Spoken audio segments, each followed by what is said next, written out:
Hi, boys and girls. Today I wanted to do a Bible story for you guys, and we're going to start in Genesis chapter 2.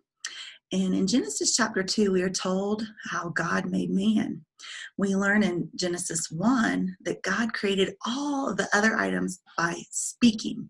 But when he made man, God formed him from the dust of the ground. And then God breathed his own breath into the body, and humanity was created. He did not do that with animals. Right from the start, people were different from animals and the other things God created. In fact, God put people in charge of the animals in the garden. Does this mean we can treat animals poorly and not take care of the earth? No. How would God want us to treat animals?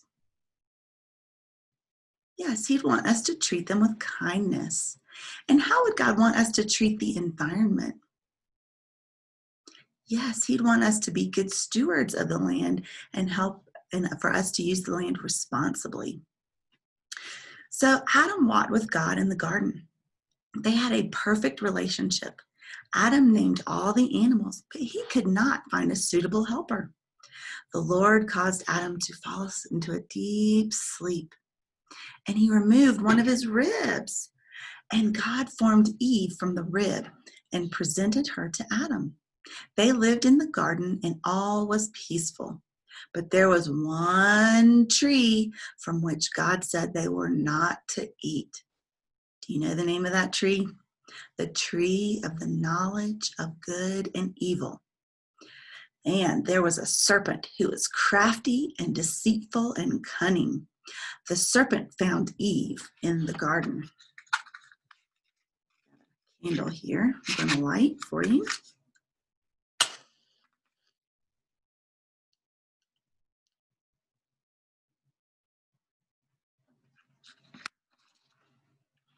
And the serpent began to ask her questions and put doubts in her mind about who God was and what he said. The serpent asked Eve about the fruit on the tree. Eve considered the fruit and thought, it is beautiful and it does look good for eating. This candle is beautiful. The flame shines and flickers so nicely. Eve saw that the fruit was beautiful. She picked the fruit and ate it. And she gave some to Adam, and he ate it too. What sins did Adam and Eve commit? What did they do wrong when they ate that fruit? Were they listening to God? No, they were disobedient. And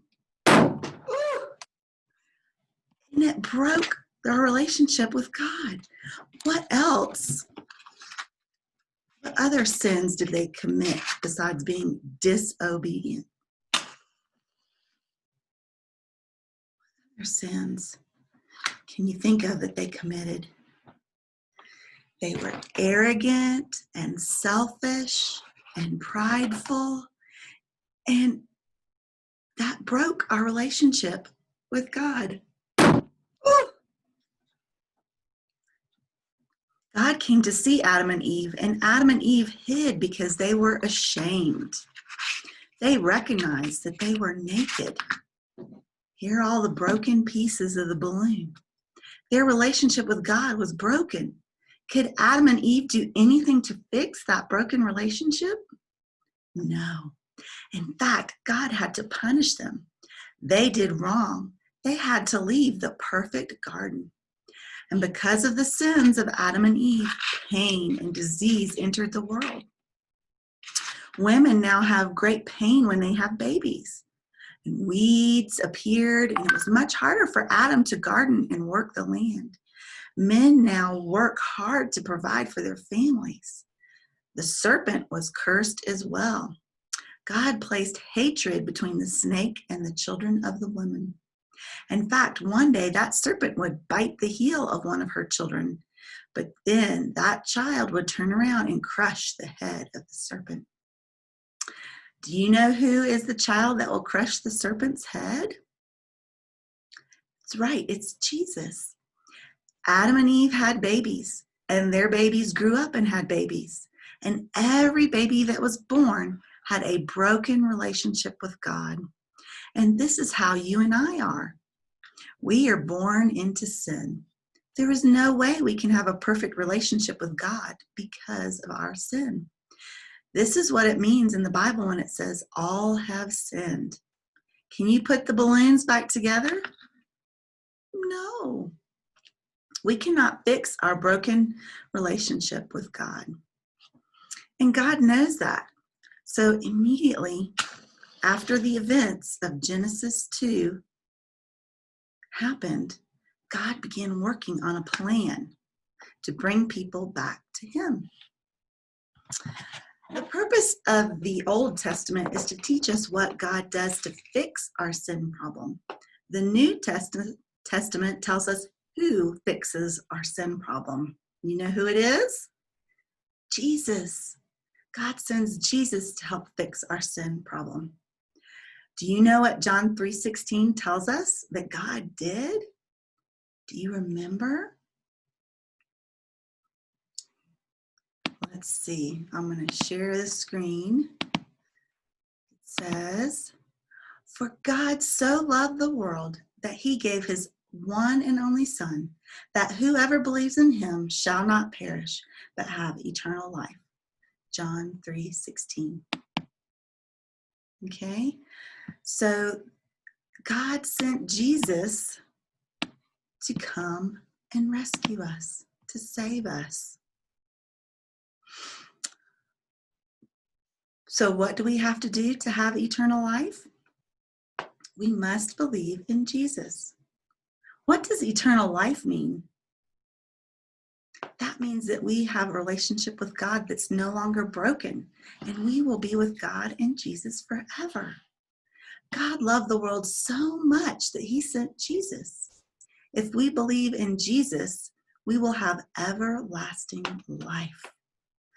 Okay, so now I'm going to hold up the balloon and see what's going to happen.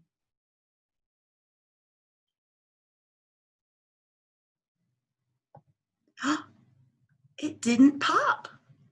John 7:38 tells us that whoever believes in Jesus has living streams of water that will flow from within him. So Jesus lives in us just like the water in this balloon. That's why it didn't pop, because there's some water in this balloon. In the other ones, there was just air. But in this one, there's water. And Jesus, whoever believes in Jesus, has living streams of water that will flow from within him. Jesus lives in us, just like the water in this balloon. So if we believe in Jesus, does that mean we never sin anymore? No. Look at the bottom of the balloon. Christians do sin, and it blackens us. Sin does not break our relationship with Jesus like before, but it does harm our relationship with him. Sin also messes up our relationships with other people. But when Christians sin, we can ask for forgiveness. We ask for forgiveness. Jesus is the one who can make us righteous again. He is the one that cleanses us from all unrighteousness. Okay, so our relationship with God is not perfect, because it's hard to get rid of all that sin. It's still not perfect, but our relationship is no longer broken. Okay, so what can we learn from Adam and Eve? We must understand that sin entered the world because of people, and that God fixes the sin problem through Jesus Christ. So that is our lesson for today. So we have a sin problem, but if we ask Jesus to forgive us, he'll help make our relationship better with him. All right, guys, I hope you have a great day. I hope you enjoyed this lesson, and I will do another one next week for you. Okay, have a great week. Bye.